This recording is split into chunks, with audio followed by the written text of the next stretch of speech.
Can I? Uh-huh. Okay, so I can. Oh, yeah, glance for at- sure. Okay. Awesome. So Imani, if you want to take over the ones that Azalea did in the last one, I can try to switch the things around. Okay, so do I keep mask on, take mask off? What do y'all? It's up to you. Yeah, It's up to you. Okay. it'll be a video, so like if you want it off in this video, because we'll put it on like social media. and stuff. Oh, yeah, of course I want it on. Girl, yes. For a minute.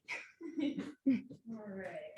So just to let you know how we're going to go about this interview, so we're just going to start off with introducing ourselves and introducing our group, and then you can introduce yourself, okay? And then we're going to get into the interview questions. And when I introduce myself, it's just okay to say my name and what I'm running, position I'm running for? Or, That as well as like you want your pronouns and just your background, I guess, and like, you know, Oh, Detroit and okay. DPSCD. okay, Yeah, gotcha. yeah, your connection to DPSCD. Okay, gotcha.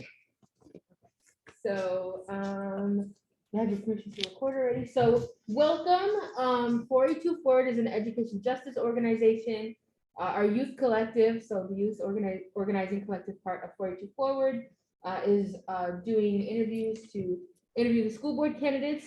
482 Forward fights for education justice, and our youth advocate and fight for education equity in schools. And so they fight for what they want to see in schools. And we're just so happy to have you here to interview because our students want to know who people should vote for and like what's on the ballot. So with that being said, my name is Juanita. I am the youth lead organizer for 482 Forward. I work directly with the youth. I was once part of the collective, and now I work for the students. So coming full circle beautifully. Okay. And I'm gonna pass it over to my lovely other interviewer. My name is Sada. I've been volunteering with Forward since I was 16. I'm 21 now. I'm an intern with Forward. And I grew up in Southwest Detroit, still live in Southwest Detroit, school there. Yeah, I'm Marley. Also working for we all worked together when we were younger here. Yeah, And still all together. Yeah, we all went to college and came back. So Wow.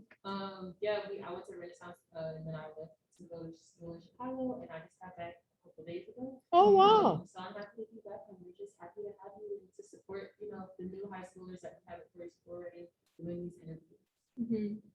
And I'm Lindsay. I'm the deputy director for youth organizing at 482. I use she and they pronouns. And so I'm going to be kind of maybe taking some pictures, that kind of stuff. I might chime in occasionally with most of the background for today. And Hafiza, if you want to introduce yourself. Okay. Hi, everyone. My name is Bessie Harris. I am running for Detroit Public School Community District School Board. I have been in education for 32 years. I retired with 32 years of service at DPS. I've come up through the ranks. I started out as a special ed teacher, resource teacher, assistant principal, and principal. So when I retired as a principal.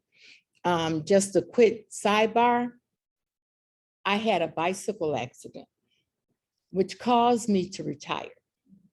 When my doctor told me I had to retire, I cried because my school was a well-run machine, and my staff was I loved my staff.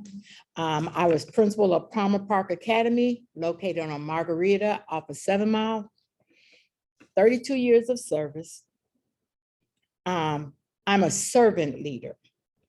And when I say servant, I lead with my heart first.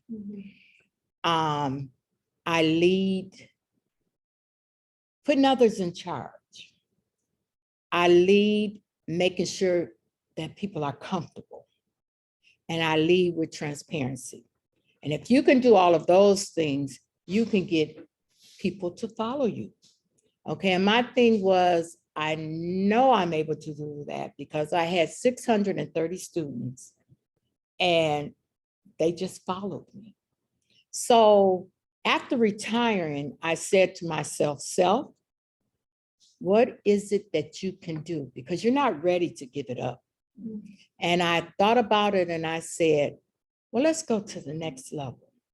Instead of the students being in front of me, let me be behind the scene to work for them. And so that's where I am now. And that's why I want to run for the school board. I need to work behind the scenes for the students. And I need to work with the students in mind. So my slogan is, all my decisions will be made with students in mind. If it's something else that you want to bring to me, if it doesn't have to do with students, I do not want to hear it. Okay, so that's where I am. And I went to school here I went to school in DPS. I went elementary school, Ferry, middle school, Greisel, and high school, Murray Wright. So I am an alumnus of Detroit Public Schools. Thank you. You're welcome. Sarah, did you? Did we talk did about Hafiza two? want- Yeah, Hafiza, would you like to introduce yourself? We have one person on this. Yes. Hi, my name is Hafiza. I'm a rising senior at Cass Technical High School. I've been a DPS student for my entire life, and I also live in Detroit. I went to Davison for elementary and middle school. For the last 2 years, I've been a community organizer, and I just recently got involved with 482 Forward, but I've also been involved with other community organizations in the area as well. It's nice to meet you. Nice to meet you. Before we go on, I just want to move the laptop right here so you could look at us in this. Oh, That way you. Right, Because I so- see you looking at us. yeah, I'm trying to look at some, well, thank you. So I'm to start off with our actual interview questions now. So I know that we all know that there's obviously there's open school board meetings for parents and students at time, as well as other things like PTA. But as a school board member, how would you further involve parents and especially more specifically students in decision making for the district? That's a good question. Because one of my platforms is reuniting parents into the school system. And that's what we must do. We must start making parents feel comfortable and want to come out. Not just when there's a problem, come to the board meeting, but come to the board meeting with some good news. Bring students with you. I think we should, and I think they do highlight students, but I would like to see if there are students in the audience, even though they're not speaking, highlight them. Put the spotlight on them because they came to a school board meeting. Parents, again, must feel comfortable. And once a parent feel comfortable, that filters down to their student, to their child. If a parent is okay with coming up into a school and going into the office and having a rapport with the school, that child is going to have a rapport with the school. And it's going to feel good about the school. So we've got to get parents back to feeling good about the schools, about the district, and just being proud. Because I remember when I was a teacher, parents were proud to say they were in DPS, and just like I'm proud to say I attended DPS schools, I'm proud to say I graduated from Murray Wright. You ask me, I'll go anywhere and tell you. So we've got to get back to that feeling and making parents feel comfortable. And we've got to be transparent. And we've got to be servant, as I said. It comes from the heart. And you know when it comes from the heart. Definitely. Thank you so much for that answer. You're welcome. Our next question is, we know that the school board has a policy in place about the possession of weapons in schools, but there's also an exception to weapons under the control of law enforcement personnel and items approved by the building principal as part of class or presentation. In light of recent issues regarding gun violence within schools, do you think that the policy should change to not allow any weapons in or around the schools from anyone? That's a very good question. Even though staff would know how to use weapons, I still don't think it's a good idea. Anything can happen. Accidents happen. There should just be protocols in place for safety so that students and staff know exactly where to go, where to hide. I just don't think having weapons in the school is a good idea, not at all. Thank you for that. And just as a follow-up to that question, the district also recently sent out a robocall stating that they will be investing money to bring back police officers on school grounds at the start of the fall next semester. Do you agree with this decision? And if not, where would you like to see the money spent instead? Okay, and that's to type bar into what you just asked the question before. Exactly. Yes, I'm in favor of having police officers in the school. For deterrent purposes, somebody want to come up, they see a police officer, they'll think twice. It will build a bond between students and the officers. The officer will get to know the students and the students' family. They will have a rapport with the students, therefore making students feel safe.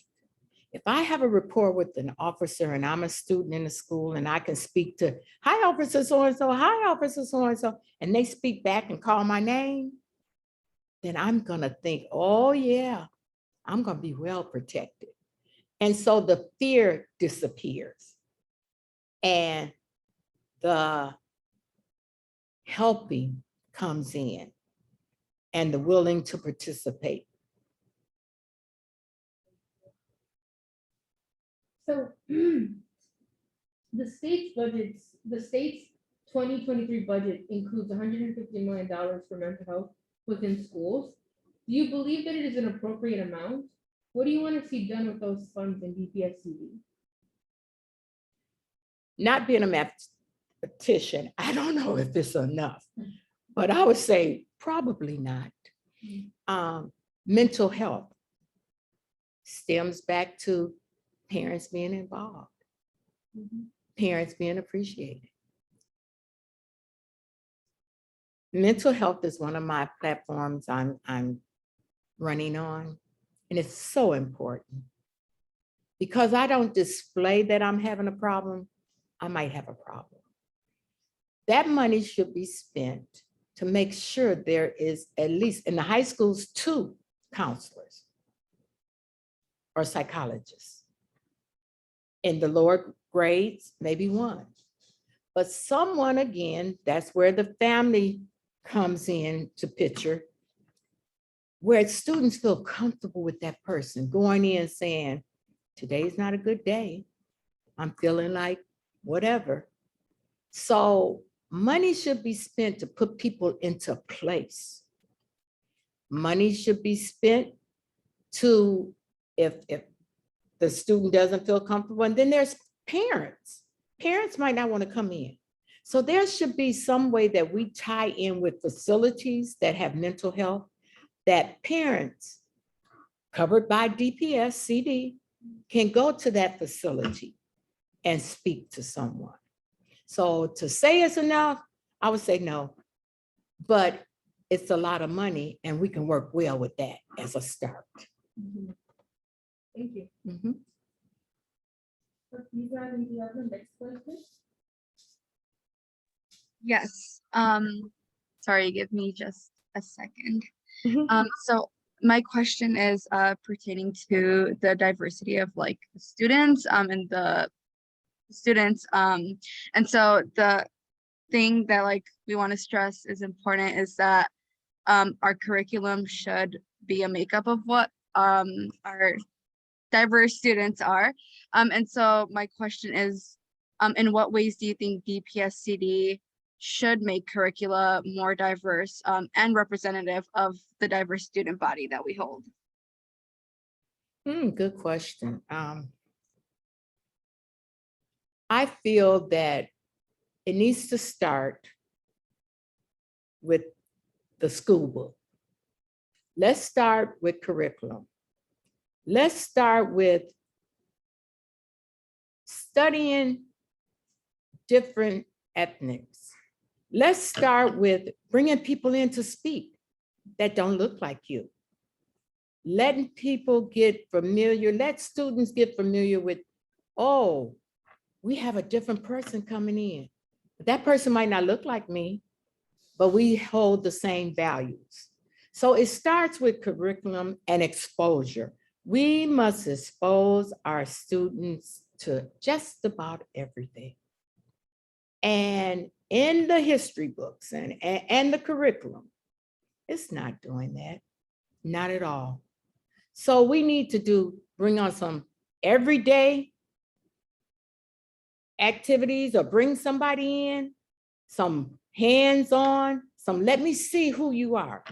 I see you're different. And again, I say, we're all the same. Thank you. Perfect. So then my next question for you is about the uniform policy in the district. So what is your stance on the current uniform policy? And then especially when it regards to like the strictness of the dress code at some schools versus others, and in some grades versus others? Okay, the uniform policy. I don't know if I'm the right one to ask about that because I believe in uniforms. When I was a principal, we had a uniform. My middle school had a different look than my elementary school. I was able to tell my middle school students from the elementary. Uniforms are good because we're in a large district and you don't want to taunt anyone because of what they're wearing. So if you have the same uniform on that I have on, I can't make fun of you. I can't say anything about you. I just think that the uniform policy should be across the board. It can't be one thing for one school and something else for another school. If you're a DPSC student, let's all look alike. You know, so, and I even agree with if the schools have different colors, but still make it a uniform. And I really believe in uniforms. It cuts down a lot of headaches and problems. And it's good for parents too, because you don't have to worry about what your child is wearing the next day. They're in a uniform. So I wanted to add on to that because I was in a school that had uniforms throughout elementary and middle school. And it made me feel uncomfortable, one, to wear uniforms, and two, my family was poor. And one thing that a lot of people say is that, you know, uniforms are supposed to help with low income families, but that was simply just not true because regardless, you still had to buy multiple uniforms because you can't just wear one throughout the week. And so when it comes to bullying, a student could also get bullied for wearing one uniform throughout the week, and for not having to wash their clothes for 5 days because the weekend isn't here yet. And so I know people who were so poor to afford uniforms that they stayed home. They stayed home to wash their clothes because they only had one pair. And so if you had multiple clothes that were out of uniform, you would still be able to mix and match and wear whatever you have the next day. And so it's the history of uniforms is also something that we've talked about a lot. And the history is it comes from indigenous people that were in residence schools, and the colonizers would make them wear uniforms, and that's where it came from. And so when we talk about uniforms, we talk about its harmful past and how still today it is also harmful on a lot of students, and it doesn't really advance the wealth issue. And so that's something I wanted to bring up as a student who firsthand experienced wearing a uniform in school and also experience the income barriers to affording clothes. And so that's something that I wanted to bring up. Okay, good point. Can I add something to what you're saying? Yes, please go ahead. Okay, I just want to say that to remedy the problem of students not being able to afford uniforms, let me just go to, then the schools should have uniforms. And I don't mean uniforms where someone that used them and they brought them back to the school. Schools should be able to have a supply of new, brand new uniforms. So if you came in my office to me And I did this because I worked with a uniform store, and you told me I can't get my uniform, I can't do, or a parent called me, you wouldn't call me, the parent would call. And I would say, go to so-and-so, they're gonna give you at least 2 uniforms, not 1. I agree with you about 1. You cannot wear that 5 days a week, but there should be a uniform closet in every school. Maybe we can use some money for that.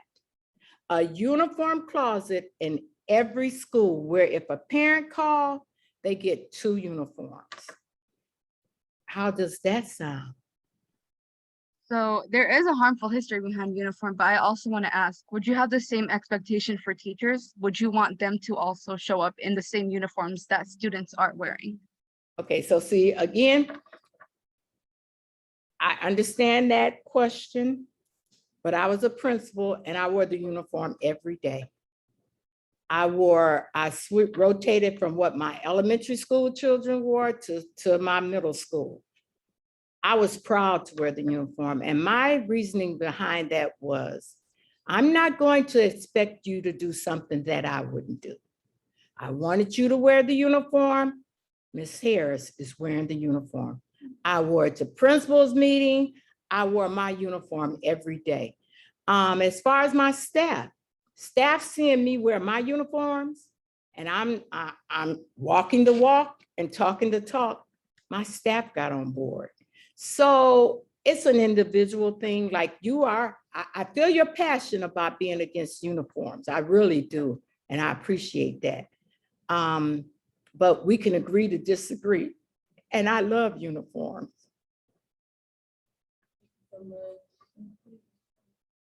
So my next question is about something that DPSCD has recently voted on. So recently, DPSCD has voted to acknowledge the Pride Month within the school calendar.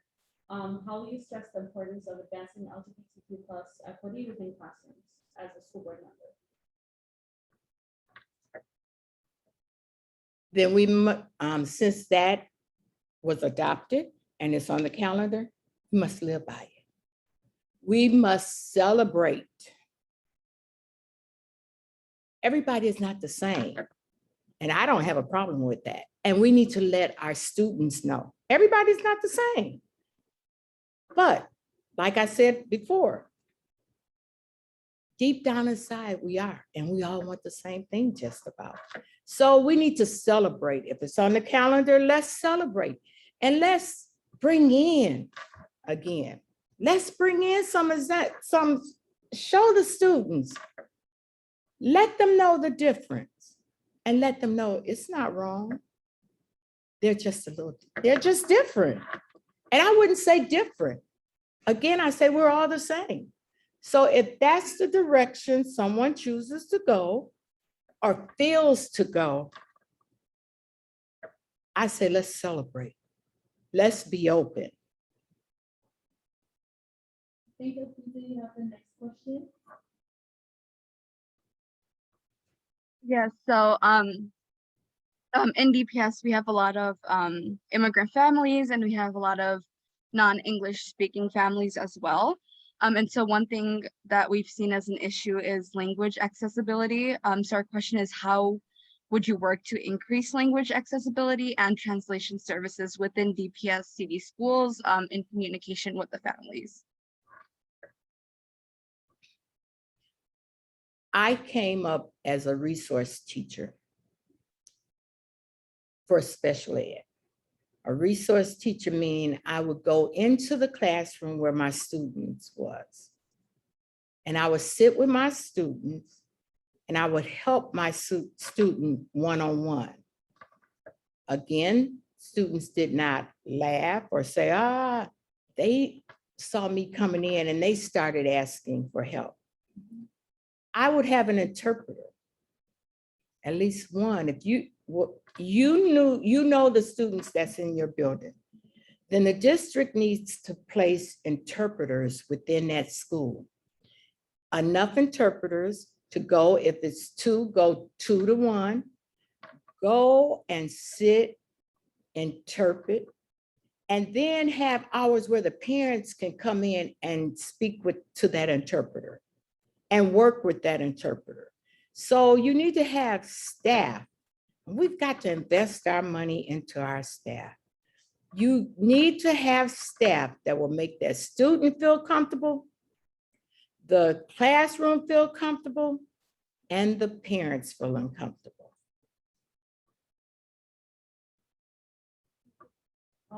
So my next question has to do with our actual school facilities within the district.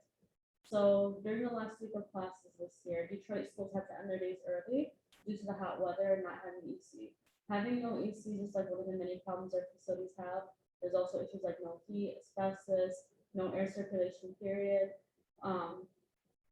Because this is an issue that many of our facilities actually have, how do you think it could be addressed by the DPSCD board? Well, to my understanding, and I've been to, and I attend board meetings, new schools are being built. And I think that's a good thing. But what about those who are left? Okay, you can't leave them behind. And so you're putting all this money into new schools. That's good. But what about the schools over here? Then that money needs to be invested into rewiring, putting air in, working with the heating, because you can't leave the students and the school behind that does not have this modern day facility, all of these amenities. We've got to concentrate on all, and it's got to be equal across the board.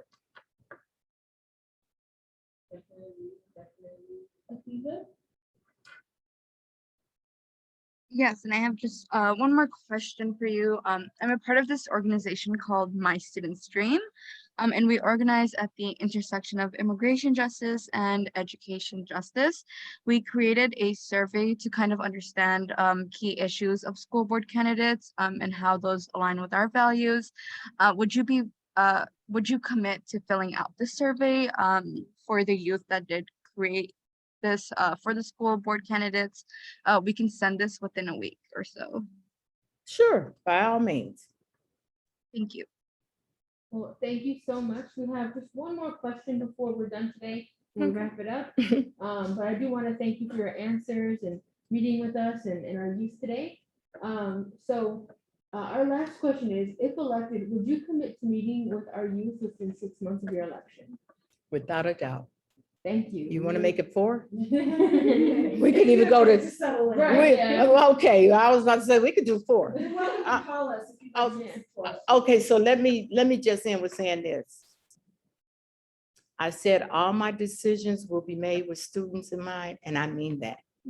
You call me, I will have an open door policy. You call me, I'm going to answer. Okay, so you're going to get the first deal before anybody else. Okay, so you're jumping to the front of the line, everything else. But by all means, yes, I would meet. Look, it doesn't take long for me to learn. I'll get 4 months. Okay, call me. Okay. Okay. We sure will. Thank you so much for today, and we look forward to working with you in the future. Oh, Was, thank you. Is there anything that you'd like to add, or maybe something that we didn't ask you that you would have wanted us to ask you? No, I think you all covered it. I was like, dang, where are these questions coming from? Okay, no, I know you can tell some thought went into them. Because they were not yes or no questions, you know, to answer. I was like, well, okay, wait a minute. I think you all did a fantastic job. I applaud every one of you. I applaud you for leading them the way they're being led. They are a pleasure, and it's been my honor, and I feel humble to be here. Thank you so much. Thank you so much. Okay, I like the Prince shirt, by the way. Of course. Oh wait, let me stop it.